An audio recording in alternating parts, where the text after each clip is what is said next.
Anda kembali di Rumah Pemilu. Saudara, Wali Kota Solo yang juga calon Wakil Presiden nomor urut 2, Gibran Rakabuming Raka, membantah tudingan soal ijazah palsu yang dimilikinya. Gibran pun menunjukkan ijazah aslinya ke publik.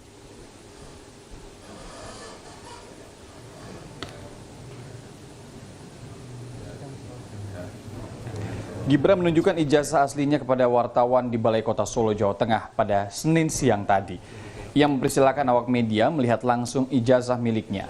Ia berharap dengan sikapnya ini polemik ijazah palsu miliknya bisa segera selesai.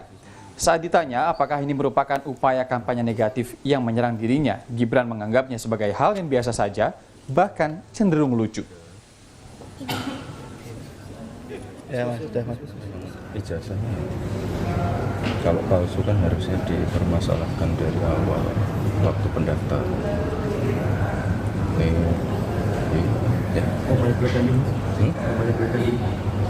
Ya biasa, makanya kan tak bawakan ijazahnya, mau dibawa sendiri ya, aja lu hilang film.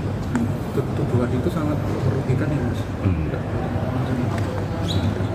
Saya anggap untuk lucu-lucu makanya.